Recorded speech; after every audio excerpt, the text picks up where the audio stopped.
I never believed in ghosts. Not once. I wasn't the type to flinch at shadows or blame every unexplained creak on something supernatural. I demanded proof, hard evidence, something I could record, measure, dissect. That's what I kept telling myself. Until the night I finally understood that I had never truly been alone inside that house. 3 years ago, I rented a modest place on the very edge of town. It wasn't some crumbling, centuries-old ruin people love to scare each other with. The walls stood straight. The paint was fresh. The floors didn't groan. It looked perfectly ordinary, almost too ordinary. The landlord asked almost no questions and seemed visibly relieved when I signed the lease on the spot.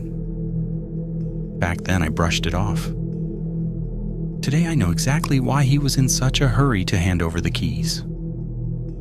The first week passed in eerie peace. No odd noises, no lights flickering without reason, nothing to make the hairs on my neck stand up. I began to relax, convincing myself I had finally found a quiet corner where my thoughts could remain undisturbed. Then came the first sound. 1:38 a.m.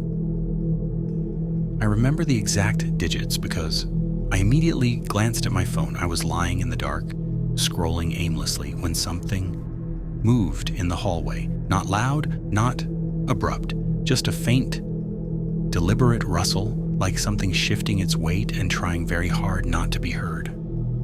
I froze, listened. The sound stopped the instant I focused on it. I told myself it was the house settling, wood expanding in the night chill. Normal. I rolled over and forced my eyes closed. 2 nights later, it returned. Almost the same time, same location. This time clearer.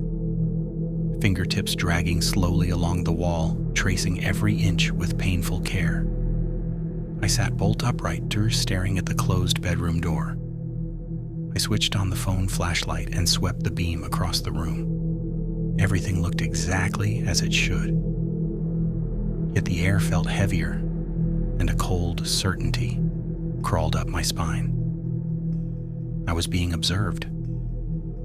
By the end of that week, the noises had become routine. Always after midnight, always before 2, always vanishing the moment I concentrated on them. Then the smell arrived.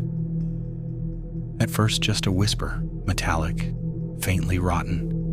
It drifted in and out, always strongest near the hallway closet.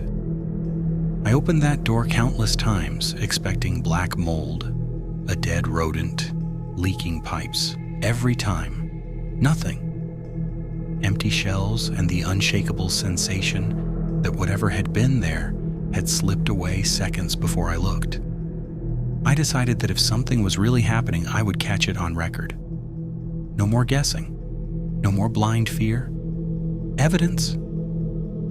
I bought an inexpensive security camera and positioned it in the living room, aimed straight down the hallway.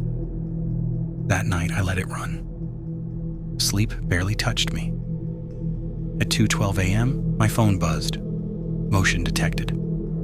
My stomach fell away. I opened the app instantly. The hallway was empty. No shadow, no silhouette. Nothing crossed the frame. But the timestamp had jumped. Exactly 2 minutes skipped. No logical explanation. I replayed the clip over and over. The gap refused to disappear. The following night, I heard my name.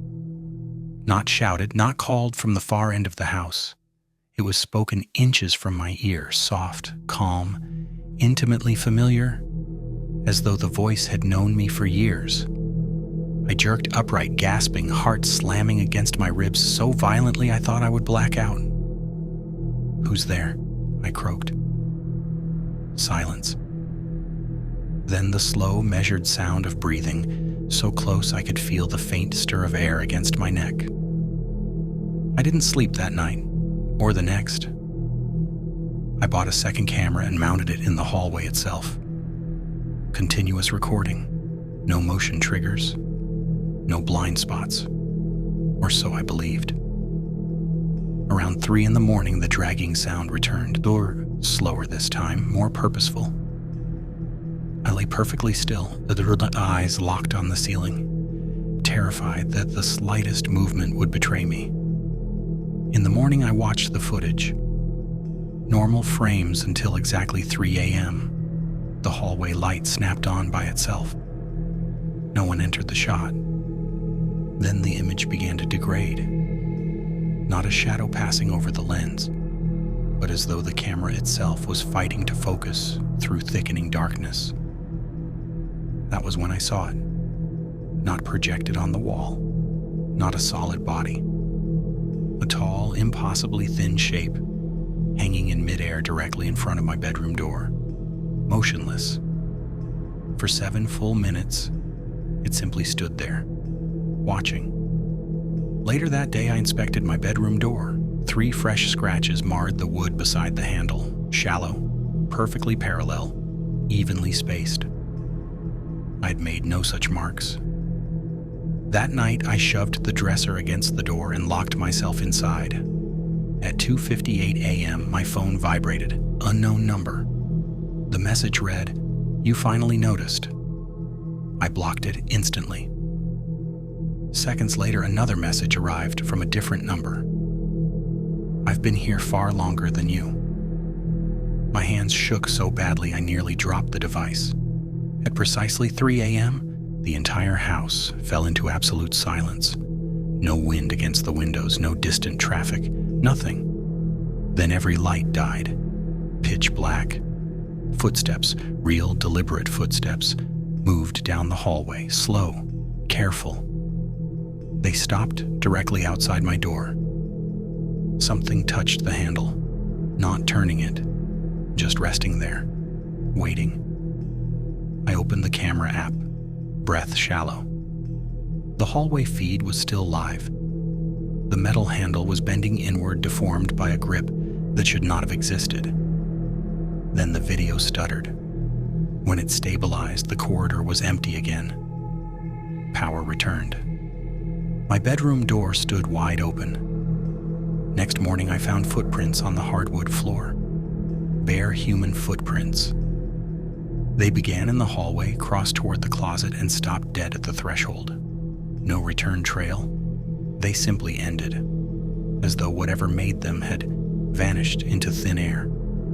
I packed that same day. Before I left, I checked the cameras one final time. There was a new file I had not created. Timestamp, 2:59 a.m. I pressed play. My bedroom door eased open on its own. Something stepped into the hallway. It had no face. Where features should have been was not darkness, but absolute absence, an erasure of reality itself. It turned toward the camera and spoke in my own voice. "You were never alone." The clip ended at 3:07 a.m., another 7 minutes gone. I walked out and never looked back. I didn't ask for my deposit. I didn't speak to anyone. Weeks later, curiosity forced me to search public records. The house had a pattern. Every tenant had left abruptly. One of them never left at all. Official time of death, 3 a.m. Cause, undetermined. I live in a different city now, different house, different life. But sometimes, at exactly 3 in the morning, that same metallic, rotten smell returns. My phone screen lights up with no notification, and the old sensation creeps back. Something nearby, very close, quietly checking whether my eyes are open. Because it didn't remain in that house. It simply learned how to follow. In the end, ghosts remain far more than mere campfire tales whispered in the dark. They are an ancient mirror reflecting humanity's deepest fears and most urgent questions. What truly happens when the heart stops beating? Does the soul simply vanish with the body, or does a fragment of it linger, caught between the world of the living and the void? For thousands of years, every culture has carried stories of wandering spirits. In prehistoric times, people believed the soul left the body like breath on a cold morning. visible for a moment as pale mist before dissolving into nothing. Ancient Egyptians performed elaborate rituals to ensure the Ka and Ba could rest. If neglected, the dead would return to torment the living. The Greeks and Romans spoke of the Manes and Lemures, restless shades of the unburied or dishonored who haunted the places where their lives ended badly. Across Asia, ancestors watch over their descendants, sometimes with quiet benevolence, sometimes with vengeful fury if forgotten or disrespected. In Arab and Islamic tradition, the concept shifts. We speak less of ghosts in the Western sense, haunting houses and rattling chains, and more of jinn, unseen beings created from smokeless fire, sharing the world with us, yet hidden from ordinary sight. The Quran affirms their existence plainly. Creatures who live alongside humanity, capable of influence, mischief, or even possession. Folk tales across the region tell of souls trapped by injustice, unresolved sins or curses, forever bound to the sites of their final moments, as though time itself froze at the instant of departure. Across every era and continent, the explanations change, but the feeling stays the same: dread of the unknown, and a quiet hope or terror that something continues after death. Some cultures treat spirits as enemies, to be banished through prayers, salt, iron, or sacred smoke. Others see them as messengers carrying warnings or unfinished business. In our modern age, science offers its own answers: sleep paralysis, infrasound vibrations that trigger unease, pareidolia, making us see faces in shadows and hear voices in random noise, grief manifesting as hallucinations.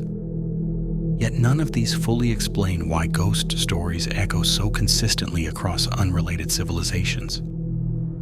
Why do people in every corner of the world, in dark rooms or abandoned corridors, feel the exact same chill, the same prickling certainty that something unseen is watching? Why do the same details recur? Cold spots, metallic smells, footsteps that stop at doorways, whispers of names spoken by no living mouth. Perhaps because deep down, every human fears being forgotten. We dread the thought that our existence could end so completely that no trace remains, no echo, no witness. We fear leaving behind pain, guilt, or wrong that was never set right. And so we imagine the dead in returning to demand justice, or simply to remind us that the boundary between life and death is thinner